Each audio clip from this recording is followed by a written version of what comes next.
आप सभी का स्वागत है mayor of Casterbridge chapter number 6 और 7 में। अभी पिछले चैप्टर में मैंने आपको बताया कि माइकल हेंचर्ड की बातें हो रही हैं किससे?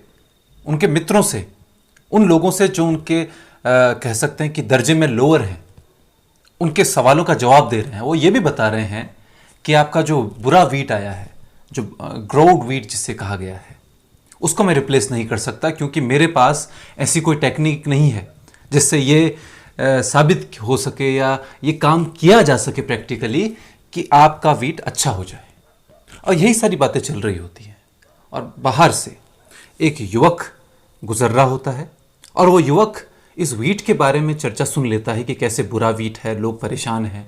तो वो क्या करता है, उसके दिमाग में कुछ आइडिया आता है।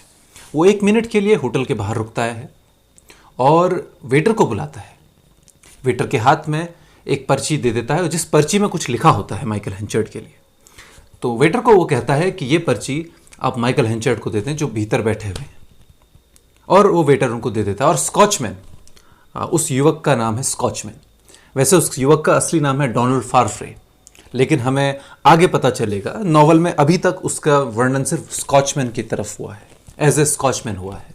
सो वो निकल जाता है, लेकिन निकलने से पहले वो वेटर से पूछता है कि हाँ कोई एक ऐसी जगह है जो थोड़ी सस्ती हो, जहाँ कम पैसों में भी मेरी रात गुजारी जा सके।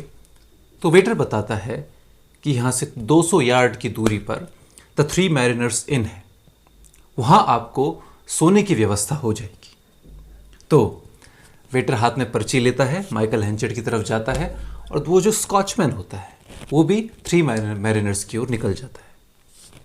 और ये जो छोटी सी कॉन्वर्सेशन हुई है, ये एलिजाबेथ जेन दूर से सुन लेती है।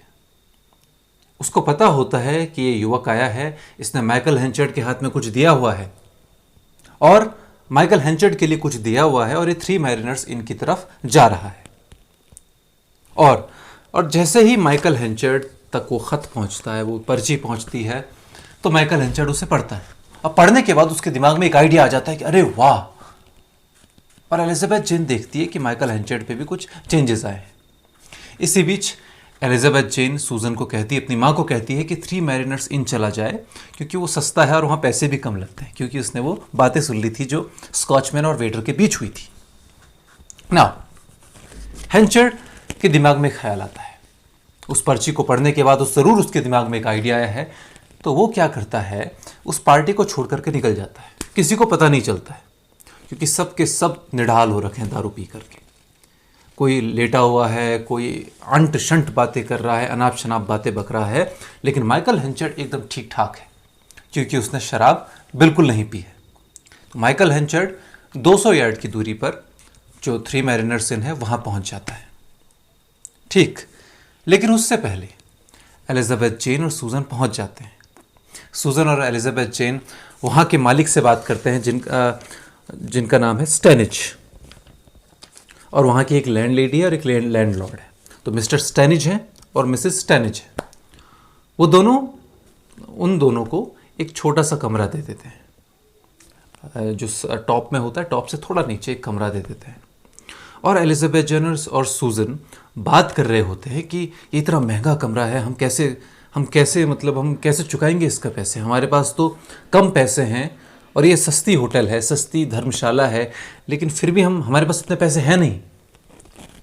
और वो उनके दिमाग में एक आइडिया आता है, एलिजाबेथ जेन के दिमाग में एक आइडिया आता है। तो वो सीधे उस आइडिया को लेकर के मालकिन के पास पहुंचती है और मालकिन को कहती है कि आप लोगों का हाथ बटाने के लिए मैं मौजूद हूँ, मैं आपकी इनमें काम करूँगी, आप जो काम बोलेंगे मैं करने को तैयार हूँ, खाना देना, सफाई करना, जो भी है, उसके बदले में हमारा थोड़ा किराया माफ़ कर दीजिए, हमको रहने दीजिए।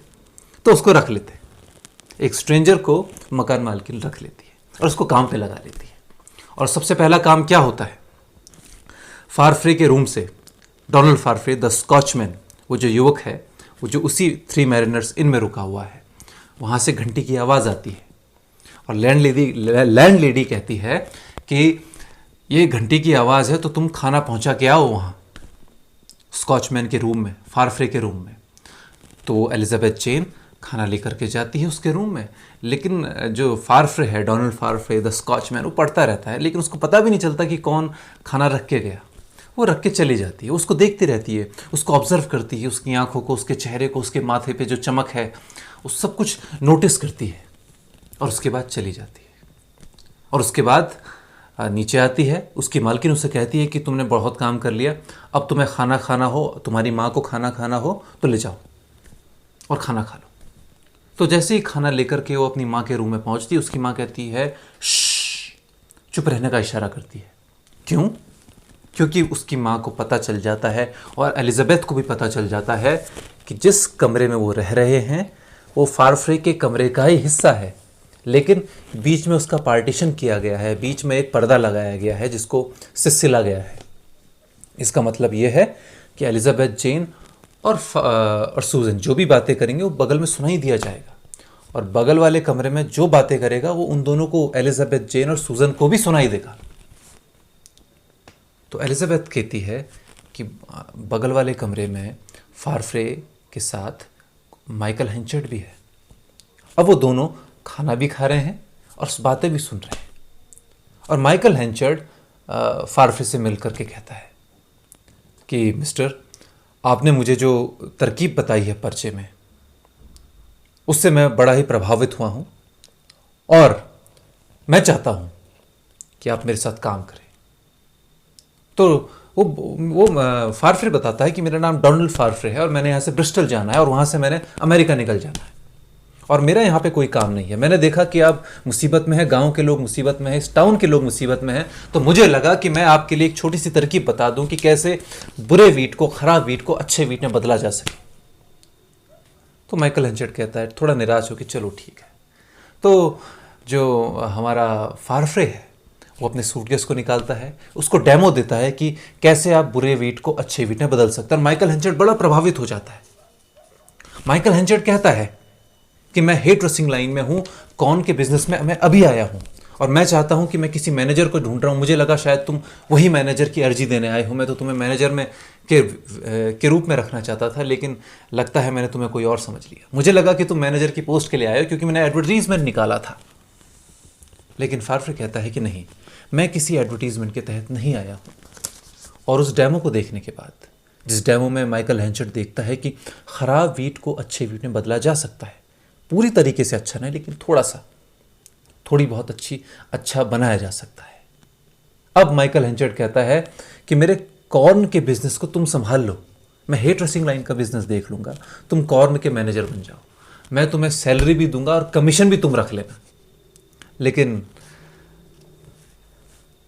यही बात होती है कि नहीं, मुझे जाना है, मैं यहाँ एक दिन, सिर्फ एक ही दिन रुकूंगा। लेकिन वो कहता है कि मैं आपके साथ एक ड्रिंक ले सकता हूँ। तो माइकल हेंचर्ड कहता है कि नहीं, मैं शराब छोड़ चुका हूँ और मैंने अपनी जवानी के दिनों में बहुत शराब पी थी और मैंने एक ऐसी हरकत कर दी थी जिसको मैं भुगत चुका हूँ। मैंने बहुत ही ख़राब हरकत की थी, मैं अभी तक उसका पछतावा है। और ये बगल वाले कमरे में सूजन सुन रही है। कौन सी हरकत? अपनी वाइफ को बेचना। और वो वाइफ कहाँ है? बगल वाले कमरे में। तो अब हम देखते हैं कि डोनाल्ड फारफ्रे माइकल हेंचर्ड के इस कथन से काफ़ी, कह सकते हैं कि इम्प्रेस होता है कि वाह, इसने एक बार निश्चय किया कि शराब नहीं पीनी है तो नहीं पीनी। अब माइकल हेंचर्ड कई बातें कहता है। वो ये भी कहता है कि मैं अनपढ़ आदमी हूँ, मैंने बिजनेस एस्टेब्लिश तो किया है लेकिन मैं उतना दिमाग वाला आदमी नहीं हूँ, और बिजनेस को चलाए रखने के लिए बुद्धिमत्ता की ज़रूरत होती है जो तुम में है फारफ्रे। वो ये तक कहता है। लेकिन फारफ्रे उसको, मतलब उसने ठान लिया है तो ठान ही लिया है। तो अब हम आगे देखेंगे कि किस तरह से फारफ्रे की मुलाकात एलिज़ाबेथ जेन से होती है, किस तरीके से वो वहीं कैस्टरब्रिज में रुक जाने के लिए आबद्ध हो जाता है। इस ऑडियो को सुनने के लिए आपका थैंक यू सो मच, और लाइक और सब्सक्राइब करना ना भूलें।